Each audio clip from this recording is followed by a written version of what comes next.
We got a fake president.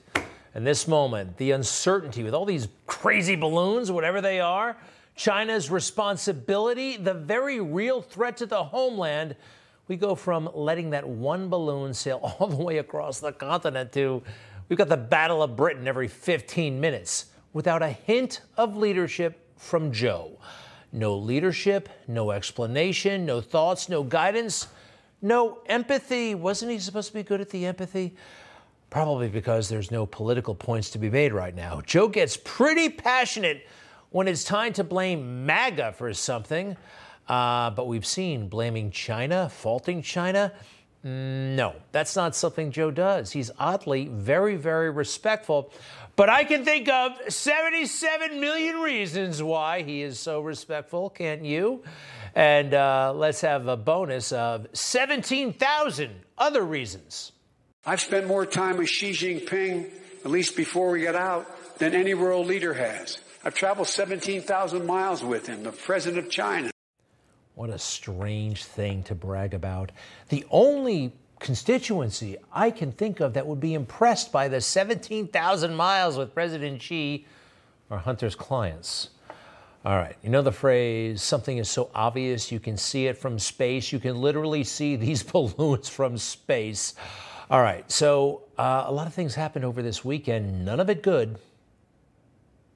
Late this afternoon, that fighter jets have taken down another object over American airspace. The White House revealed just this afternoon that an F-22 fighter jet shot down another object flying over Alaska. We begin this hour with more breaking news. Yet another shoot down of a high-altitude object, this one confirmed a short time ago in the skies over the Yukon and northern Canada. And just yesterday, there was another shoot down by fighters over Lake Huron. Objects. And by the way, they're getting closer to my neck of the woods. Your neck of the woods, too. We're all a little bit, I think it's wise to be uneasy right now. And objects, unidentified flying objects, UFO. It's a logical question to ask. Even the New York Times is asking that. And the Pentagon is not denying it. Because you still haven't been able to tell us what these things are that we are shooting out of the sky, that raises the question, have you ruled out aliens or extraterrestrials? And if so, why? Because that is what everyone is asking us right now. Thanks for the question, Helene. I'll let the intel community and the counterintelligence community figure that out. I haven't ruled out anything. At this point, we continue to assess every threat or potential threat unknown that approaches North America with an attempt to identify it. The New York Times, a four-star general, openly entertaining the idea that this could be a UFO, extraterrestrial. They're not saying no. Isn't this a moment for presidential leadership? Clear up the confusion, do something. He runs to church.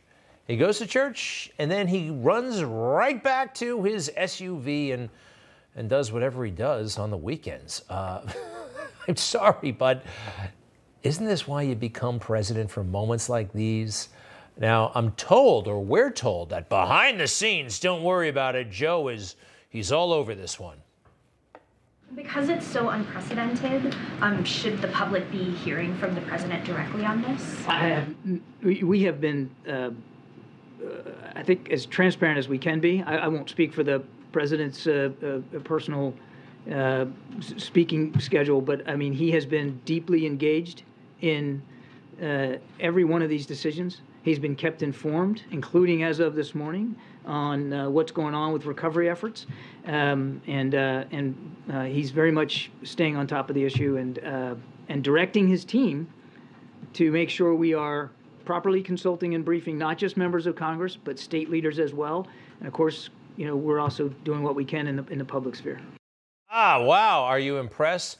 Behind the scenes, Joe is even worse than he is on TV. Why don't they say something about his speaking schedule? What about his leadership schedule? This isn't just about PR. This is also about our safety. And did you see this? Green lasers believed to be coming from Chinese satellites According to Japanese scientists, these were beamed at Earth, specifically Hawaii, by Chinese satellites. What is this all about? Failing to lead at a moment like this is a dereliction of duty. Maybe not in the legal sense, but morally, yeah. This is what I was told once. The presidency is all about these kinds of moments, being ready for them. It's 3 a.m. and your children are safe and asleep. But there's a phone in the White House and it's ringing. Something's happening in the world. Your vote will decide who answers that call. Whether it's someone who already knows the world's leaders, knows the military, someone tested and ready to lead in a dangerous world. It's 3 a.m. and your children are safe and asleep. Who do you want answering the phone? I'm Hillary Clinton, and I approve this message. All right, that's almost worse than the Chinese balloon, that notion. But I will admit that's probably better than Joe. I don't know. You know who we want on the phone? Our guy. Absolutely. Absolutely. Joe's not taking phone calls. He is busy relaxing. Relaxing. I wonder if he was relaxing when Putin was on the verge of invading Ukraine a year ago. Was he available for that 3 a.m. phone call? You know, 62% of the American people believe that there would be no Ukraine invasion if Trump were still in office. And I don't have a polling number, but I do know this. Afghanistan, we would not have seen these images had President Trump been in office. So that's how I feel. How does Joe Biden feel? Well, we had the Super Bowl yesterday. Traditionally, that's where we hear from the president. Great big interview. Bill O'Reilly did them with Barack Obama. You know, let's face it, Bill O'Reilly was probably not Barack Obama's cup of tea, but they had good conversations. Donald Trump sat down with Margaret Brennan one year of the fake CBS News. That actually went well. And when it comes to our fake POTUS, he dodges it. He just finds an excuse. I can't remember. There was something with Fox Soul. Somebody lost an email. He didn't sit down. Why wouldn't he? 100 million people watch that damn Super Bowl in this country alone.